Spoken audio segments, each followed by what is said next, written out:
What's up everyone? Welcome back to the channel. Today I'll be talking about Sinners. This is the latest movie from Ryan Coogler starring Michael B. Jordan, Hailee Steinfeld, and many others. This was an anticipated movie of mine.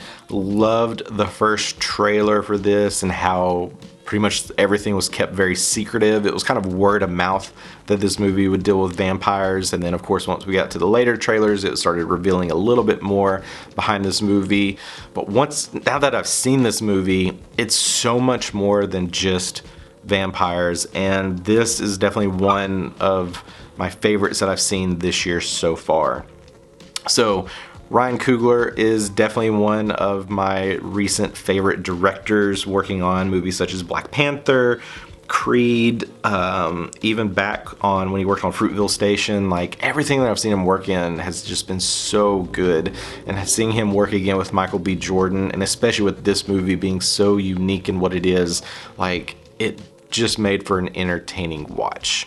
So let's get into the story of Sinners. So this movie is set in 1932. Our location is primarily in Mississippi. We are following the return, I guess you could say, of twin brothers who go by Smokestack. They left their hometown to go out to Chicago, which I think to try to, get away from the life that they were living and try to build a new life. But of course, they're kind of known as being gangsters. This is set in this time where there was a lot of segregation, gangsters, just like a lot of just nonsense happening in the world. So they did have a name for themselves, but they're coming back to their hometown because they want to start up their own club, essentially, and try to make money, build a life. They also have a cousin that has a big role in this movie, and we'll get into that in just a second. But he's known as the preacher's kid. His father is a preacher, but he loves to play guitar, especially blues music. That's kind of his passion. That's all he wants to do. He wants to be a musician and kind of use that talent to build out a future for him, and if he wants a family or whatnot, because relationships are a part of this as well. But that is essentially what we have following as the core story, is these twin brothers played by Michael B. Jordan are coming back to their hometown, connecting with their relatives and friends to start this club and essentially just try to hope it blows up and makes money. Blowing up, meaning popular. I'll be careful there. But what's really interesting with this is just the references to other places. Little Rock gets mentioned a lot, Arkansas, Chicago, Mississippi as well. So there's a lot of like location drops throughout this, in the sense of like, is it safer to go there, safer to stay here? Because the building that the twins are buying from, they believe to be a KKK member, which he says like, no, that's done, like they're not around anymore, I'm just looking to offset this property. And they just say, we're gonna buy everything including the land, like this is the last time you'll be a part of it, just move on. It's not until we really get a little bit further into this movie, building up this world, like, the location, the characters, kind of what's really been going on, what the struggles they've been through, what they're hoping to achieve, do we get into this world where the vampires exist, which is so fascinating because this movie is so heavy on music, especially blues music, to just culture, to just people, to freedom, to rights, to just living your dream. Like, there's so many like little sub moments of this that build upon this story. What's so cool about it is that it just happens to be in a world where vampires exist. And I really, really love movies like that, because it just takes you, like, it just expands this world of like, you're getting to learn about these people and what's they're going through, and now you're tacking in this horror element of like, oh yeah, by the way, there's vampires that are here.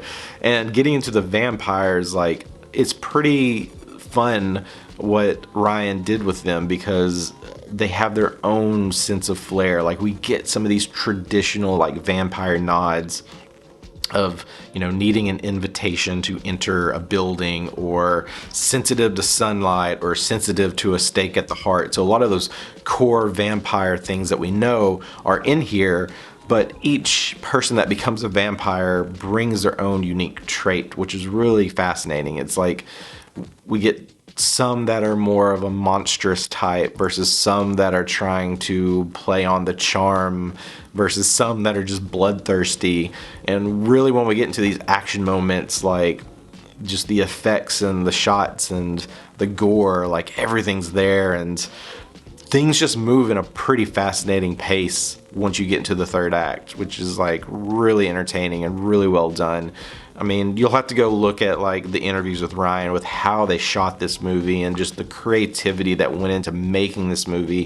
And I think it was really cool and inspiring for filmmakers is that he got to do this with a lot more control that I think what most typical filmmakers get working on a production like this. So you definitely feel like every penny is like well spent when you watch this movie. And it has a 70mm IMAX experience, which is, I would love to see. I'm not sure if the IMAX closest to me would even get that, but it's definitely a movie I would love to revisit, especially on an IMAX screen. But all in all, this is one of my favorite movies this year. I don't have that much to nitpick on this movie. If there's anything I could nitpick on, I wish we got a little bit more time with the vampires, especially our main vampire that we follow, getting a little bit more backstory to really understand, you know, where he came from, like what his purpose or what he's aiming to achieve. And that's really the only thing I could nitpick about it, because the moments that we get, the subject matter, just how elevated everything feels, especially like the post-credit scenes. I mean, Ryan Coogler, like, applause, man, because this was a really great movie and I can't wait to watch it again. So if you saw Sinners, what did you think? Let me know in the comments below. Are you excited for more vampire movies? Like, vampires are coming back. We had Abigail, we had this. I'm surely we'll get some more vampire movies soon. Like, I'm all for this subgenre of horror, and I'm a fan of Ryan Coogler, Michael B. Jordan. Like, the whole cast did a fantastic job, so I cannot wait to see what they work on next.